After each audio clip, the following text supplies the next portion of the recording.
नमस्कार मंडळी, मी पूजा गावराणे कसल चवमध्ये तुमचं मनापासून स्वागत करते। आणि आज आपण एक वेगळ्या स्नॅक्सची रेसिपी बघायची। एकदम झटपट आणि सोपी रेसिपी ही बघा। म्हणजे काय झालता विषय माहिती का, माझ्याकडून 2 पिठाचं गुळ शिल्लक राहिलेलं। तुमच्याही घरात असं होतच असेल कधी ना कधीतरी, म्हणजे कायम ज्याला मेजरमेंट माहिती आहे जेवढं आपल्याला पीठ लागणार आहे तेवढंच आपण मळतो। पण एखाद वेळेला असं होतं की 1-2 गोळं शिल्लक राहतात चपातीचं। मग त्याचं काय करायचं तुम्हाला सांगते, लहान पोरांना तुम्ही देऊ शकता ही खायला। तर माझ्याकडं 2 चपातीचं कणिक शिल्लक राहिलेलं ते मी त्याच्यावर असं पसरून घेतलंय बघा। आणि ह्यावरतीच चाट मसाला थोडासा पसरवलाय, नंतर ते ऑर्गॅनिक चिली फ्लेक्स असतं ना ते टाकले, थोडंसं पसरून घेतले। आणि नंतर थोडीशी कसुरी मेथी आणि थोडासा मॅगी मसाला टाकलाय। आता ह्यामधला सगळ्यात मेन पॉइंट असतो तो त्याचा क्रिस्पीपणा आला पाहिजे आपल्याला स्नॅक्स खाताना। त्याच्यासाठी मी ह्याच्यावर 2 चमचा कॉर्नफ्लोअर टाकले। नंतर ह्यामध्ये लाल तिखट पण टाकून घेतले, चवीनुसार मीठ टाकून घेतलं। आणि हे सगळं आता असं फोल्ड करून घेतलंय बघा। म्हणजे आपल्याला हे पीठ मळायचं आहे, ह्याच्यामध्ये काही पाणी वगैरे वापरलं नाही मी, हाय असंच मळून घेतले। बघू शकताय असंच मळून घ्यायचं। हे मसाला सगळा बाहेर येतोय तसंच कसं तरी मळून घेतलं।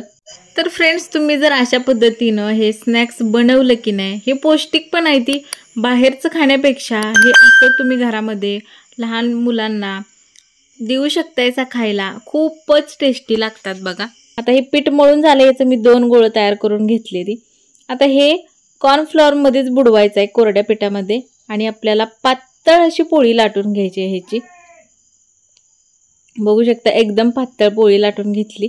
आणि ह्यावरती आता काटा चमचा असतो का नाही, त्यांना असं होल करायची आहे, ती छोटी छोटी छिद्र करून घ्यायची आहे। म्हणजे काय होईल, तळताना आपल्याला की नाही त्याच्यामधून असं फुगलं जाणार नाही किंवा हवा वगैरे जाणार नाही त्याच्यामध्ये, ह्याच्यासाठी। आणि आपल्याकडे काहीही असलं तरी त्यानं चाकून किंवा हे कोरण आहे बघा, ह्यानं तुम्ही असं कुठला पण शेप देऊ शकताय ह्याला। म्हणजे तुम्हाला आवडेल, जे स्नॅक्स आवडतात त्याचा शेप तुम्ही देऊ शकताय। बघू शकता तुम्ही, मी ट्रायंगल शेप दिलाय। आणि तेल असं कडकडीत गरम केलं आणि ह्यामध्ये हे सगळं आता टाकले, फ्राय करून घ्यायचं। कडकडीतच तेल गरम झालेलं असलं पाहिजे, त्याशिवाय ह्याच्यातला जो पाण्याचा अंश आहे तो सगळा निघून जाणार नाही। तर हे सगळं तळून घेतले, थोडासा कलर चेंज होईपर्यंत आणि याच्या बुडबुड्या कमी होईपर्यंत तळून घ्यायचं, म्हणजे एकदम क्रिस्पी होतंय हे बघा।